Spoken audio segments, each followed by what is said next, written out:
আজ মায়াপুরে আমাদের সেকেন্ড ডে। সকাল সকাল আমরা চলে এসেছি মন্দিরে, ওখানে মন্দির। আর আমরা এখানে গাড়িটা পার্ক করলাম।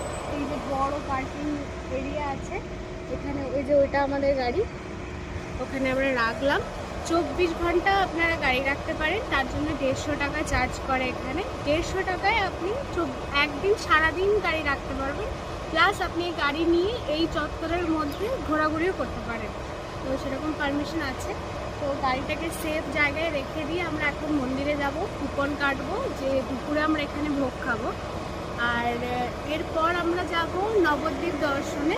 নবদ্বীপ ধামের দর্শনটা করে এসে আমরা এখানে ভোগ খাবো। তো যেহেতু নবদ্বীপ খুব কনজেস্টেড এরিয়া, সেই জন্য আমরা ওখানে গাড়ি নিয়ে যাওয়াটা প্রেফার করলাম না। আমরা এখান থেকে ঘাট থেকে, হুলোর ঘাট থেকে আমরা লঞ্চ ধরে নবদ্বীপ যাবো। তো সেটা আপনাদের পরে দেখাচ্ছি। আপাতত আগে মন্দিরের কুপনটা কেটে নিয়ে আসি। আমরা লঞ্চ ঘাটে পৌঁছে গেছি, লঞ্চ ধরবো বলে। লঞ্চ ছাড়ার টাইম হয়ে গেছে। তো বাঁ দিকে কাউন্টার থেকে টিকিট কেটে কিন্তু আপনাদেরকে লঞ্চ ধরতে যেতে হবে।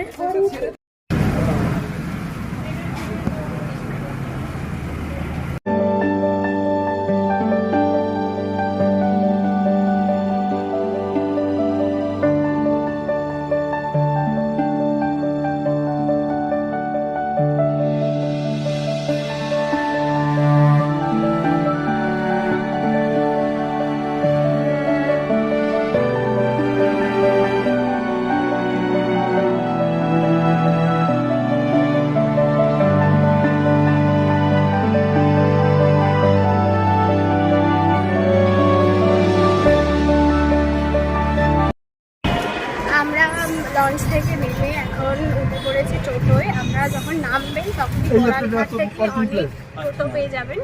হ্যাঁ, পরপর অনেক টোটো থাকবে। যারা আপনাকে জিজ্ঞাসা করবে আর ওদের লাইন পড়ে, সেই লাইন অনুযায়ী আপনাকে নিতে হবে। তো এক একটা টোটো ধরে রাখুন, আপনাকে পুরোটা সাইট সিন করতে আপনাকে 400 টাকা পে করতেই হবে। এরপর আপনারা বার্গেনিং করে নেবেন সেরকম। তো এখন আমরা যাই, দেখি প্রথম কোথায় নিয়ে যায়।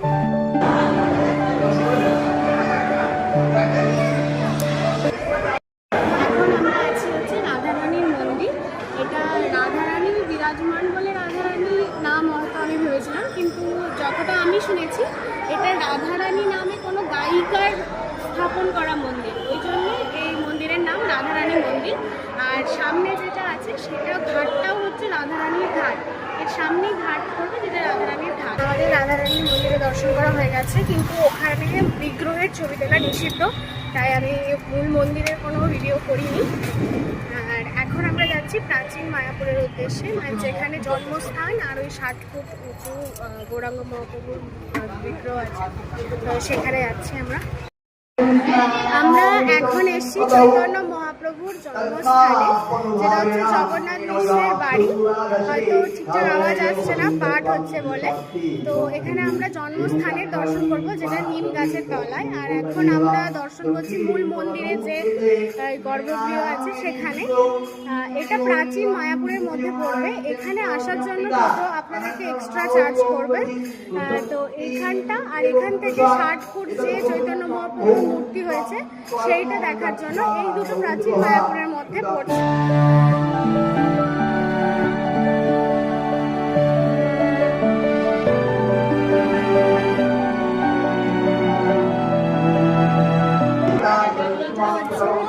মহাপ্রভুর জন্মস্থান নিম গাছের তলায়। আমরা সবাই জানি যে নিম গাছের তলায় উনি জন্মেছিলেন বলে ওনার নাম ছিল নিমা। এই স্থানেই নাকি উনি জন্মেছিলেন। এখানে যদিও অনেক বিতর্ক আছে, কেউ বলে মায়াপুরে জন্মেছিলেন, কেউ বলে এখানে জন্মেছিলেন। কিন্তু যেহেতু সমস্ত গ্রন্থ থেকে শুরু করে সব জায়গায় নবদ্বীপেরই উল্লেখ আছে, আমার মতে বলে সেটাই বিশ্বাস করাই ভালো। আর উনি তো জন্ম মৃত্যুর ঊর্ধ্বে, তাই কোথায় জন্মেছেন সেটা না দেখে লীলাটা দেখাই ভালো।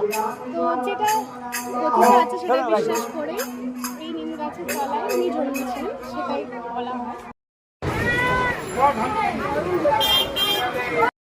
আমরা আছি নরহরি ধাম জায়গাটার নাম। এখানে থাকার খাওয়ারও ভালো ব্যবস্থা আছে, নবদ্বীপে কেউ থাকলে এখানে থাকতে পারেন। আর এখানেই আছে সেই বিখ্যাত, যেটা সবার ভিডিওতে দেখতে পান, 60 ফুট উঁচু চৈতন্য মহাপ্রভুর মূর্তি। তো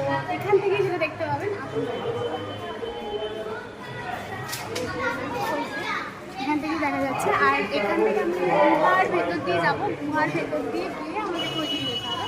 এই মন্দিরটা পুরোটাই আর্টিফিশিয়াল মন্দির, এখানে কোনো মাহাত্ম্য বা লীলা সেরকম কিছু নেই, এই জাস্ট একটা দেখার জন্য।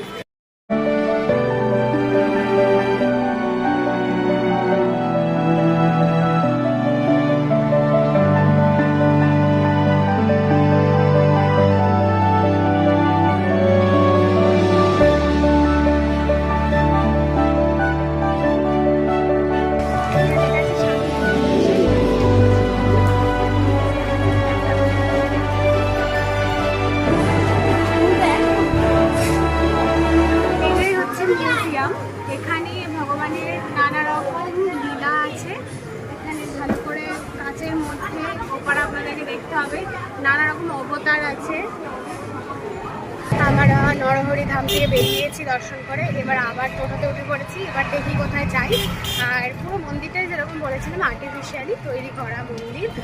আর মিউজিয়ামেও ওই মানে যেহেতু আমি বৃন্দাবন গেছি তো ওই ধাঁচেই তৈরি, বা এখানকার ধাঁচে বৃন্দাবনে তৈরি জানি না সেটা, কিন্তু একটা অনেস্ট কনফেশন, আমি কোনো জায়গাতে ছোটো করছি না, কিন্তু তবুও বললো বৃন্দাবনে গিয়ে না মনে হয়েছে যে আমি আর আসবো না, ফিরবো না। এই ফিলিংসটা প্রচণ্ড পরিমাণে আসে যে যদি এখানে থেকে যেতে পারতাম, এই জিনিসটা মানে একটা আলাদা ব্যাপার আছে বৃন্দাবনের মধ্যে।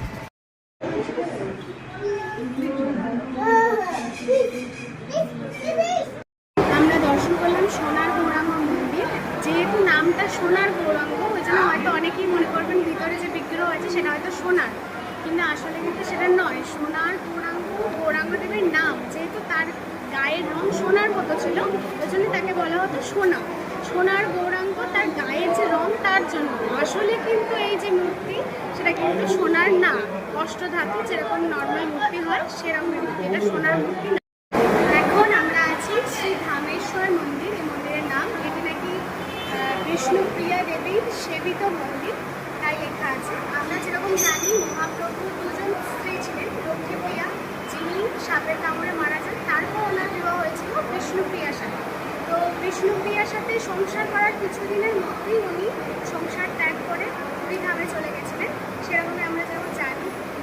তো সেই বিষ্ণুপ্রিয়া দেবীর সাথে তিনি সন্ন্যাস গ্রহণের পর একবার দেখা করতে এসেছিলেন, তখন তাকে উনি ওনার চরণ পাদুকা দিয়ে গেছিলেন, যেই দুটি নিয়েই বিষ্ণুপ্রিয়া দেবী সারা জীবন কাটিয়েছিলেন। সেই চরণ পাদুকা দুটি এখানে রাখা আছে, এখনও সংরক্ষিত আছে বলা হয়। তো গিয়ে দেখি, দর্শন করি।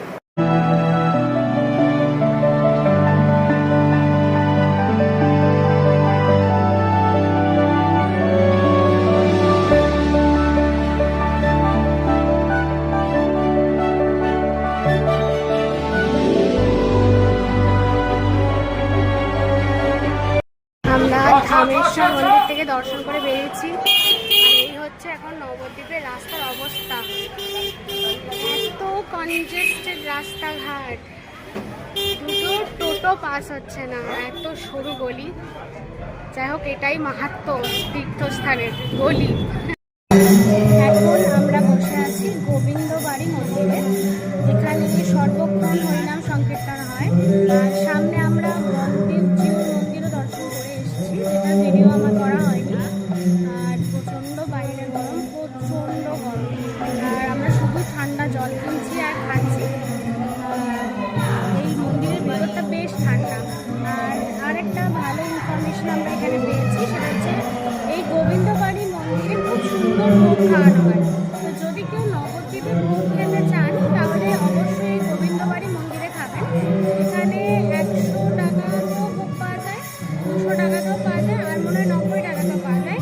এই যে প্রাইসগুলো আছে এগুলো কিন্তু আলাদা আলাদা হতেই থাকে, ওটা সিজন ওয়াইজ। তো তখন একটা খোঁজ নিয়ে নেবেন। কিন্তু এখানে ভোগের কোয়ালিটি নাকি খুব ভালো, মানে খাবারের কোয়ালিটি ভীষণ ভালো। ভোগ তো সবচেয়ে সুন্দর দেবী ঠাকুরের, কিন্তু সবাই এই জায়গাটাকে প্রেফার করছে, বেশ সুন্দর পরিবেশে। আমার হাতে যেটা আছে সেটা মহাপ্রভুর প্রসাদ, মানে এই সৌভাগ্যটা হবে বুঝতে পারিনি, কারণ মহাপ্রভুর আসল প্রসাদই হচ্ছে চিড়ে। সেই তারপর একটা বিশাল গল্প আছে, কৃষ্ণ সুদামার গল্প।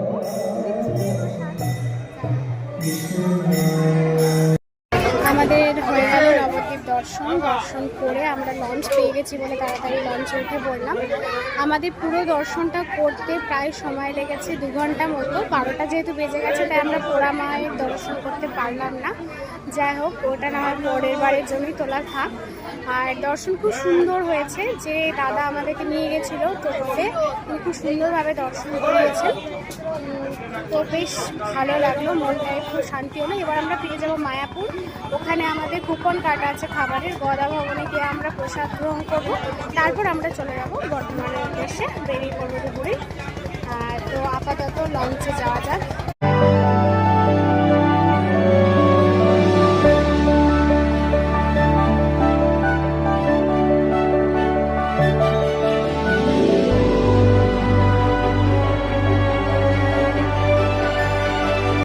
আমাদের কাটা আছে টিকিট গদা ভবনে খাওয়ার, যেটা আমরা 200 টাকার কুপনটা আমরা পাইনি, কারণ আমরা একটু দেরি করে কেটেছিলাম বলে। যে যেটা 90 টাকার কুপন হয় সেইটাই শুধু অ্যাভেলেবেল ছিল, আমরা ওটাই কেটেছি।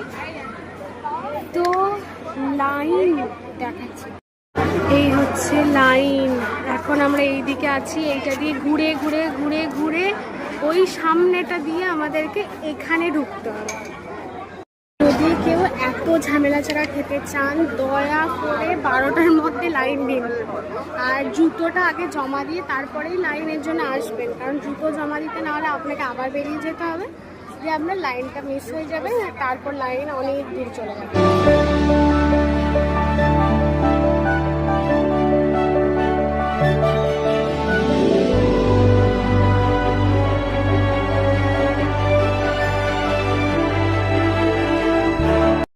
শেষে আমরা প্রসাদ পেয়েছি। প্রসাদে আছে বেগুনি, সাদা ভাত, 2টো রুটি, আর এখানে আছে পটল আলুর তরকারি, পনির দিয়ে, মটর দিয়ে, একটা মটর পনির আর কি, আর পায়েস। যাই হোক, খুব খিদে পেয়ে গেছে, এবার সেবাটা সেরে নিই।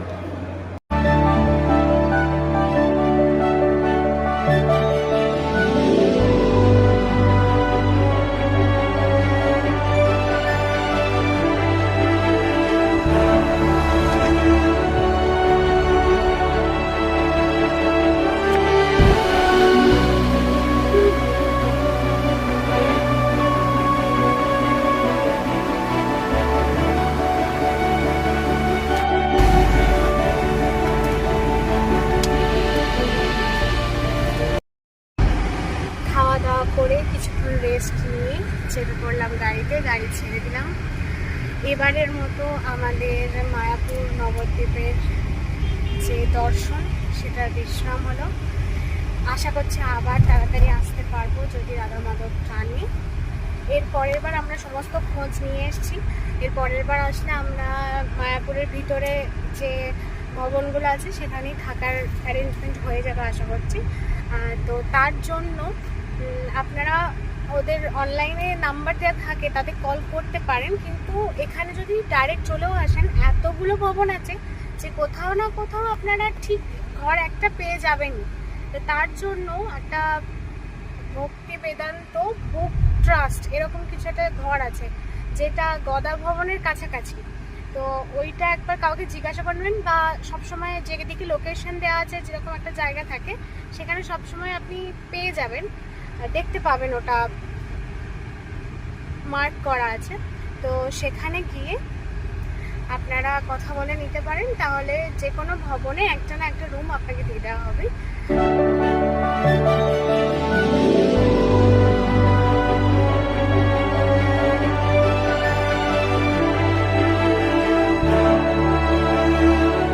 আমরা জাস্ট বাইপাসে উঠেছি, বাড়ি থেকে ফোন করেছিল, ফোন করে আমাদেরকে বলছে যে তোমরা কি অধরের সরপুরিয়া নিয়ে আসবে, এরকম মানে জাস্ট একটা কথা শুনলাম আর কি। আর আমাদের দুজনের মাথায় চেপে গেল যে আমরা কিনবই। তো এখন আমরা ঢুকবো কৃষ্ণনগর টাউনে, আমরা সরপুরিয়া সরভাজা নেব, তারপর বর্ধমান যাব। তো যাই হোক, একবার যখন ভেবেছি নেবো তখন নেবই। কখন পাওয়া যাবে এই সরভাজাটা? সকালের দিকে পাওয়া যায়। ওটা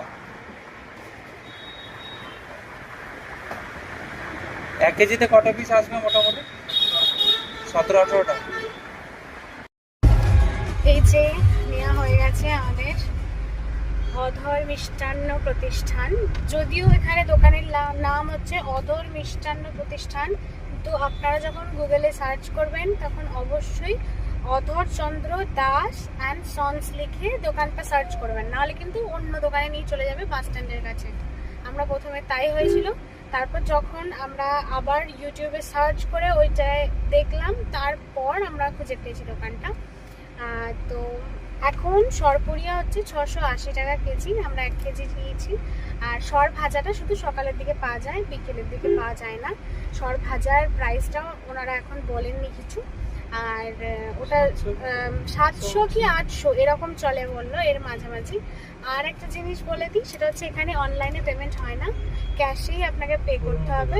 যেহেতু অনেক পুরনো দোকান, দুটো দোকান পাশাপাশি আছে, একটা নতুন একটা পুরনো, অবশ্যই পুরনোটাই নেবেন, ওটাই হচ্ছে মেন দোকান। আর যেরকম বললাম ক্যাশ চলে এখানে, অনলাইন ওনারা নেবেন না। আর ক্যারি ব্যাগ দেওয়া হয় না, যতই রিকোয়েস্ট করেন দেবে না ওরা, একদম প্রথমেই আপনাকে ওরা বলে দেবে যে ক্যারি ব্যাগ হয় না আর অনলাইনে পেমেন্ট হবে না। আজকের এই তীর্থযাত্রা আমাদের শুধু একটি পবিত্র স্থান দর্শনের সুযোগই দেয়নি, বরং মনকে শান্তি, ভক্তি ও আধ্যাত্মিক অনুভূতিতে ভরিয়ে দিয়েছে। এই পবিত্র স্থানের ইতিহাস, সৌন্দর্য এবং ধর্মীয় গুরুত্ব আমাদের মনে চিরস্মরণীয় হয়ে থাকবে। আশা করি আপনাদেরও এই যাত্রা ভালো লেগেছে। ভিডিওটি যদি উপভোগ করে থাকেন তাহলে লাইক, কমেন্ট ও শেয়ার করতে ভুলবেন না। অনেক ভুল ত্রুটির মাঝেই আমি চেষ্টা করেছি আপনাদেরকে এই ভিডিও উপস্থাপন করার। আরও নতুন নতুন তীর্থভ্রমণের ভিডিও আশা করছি আমি ভবিষ্যতে দেখাতে পারবো। তাই আপনারা সবাই যদি পাশে থাকেন তাহলে আমি আমার এই নতুন পথ চলা ভালোভাবে এগিয়ে নিয়ে যেতে পারবো। সবাই ভালো থাকবেন, সুস্থ থাকবেন।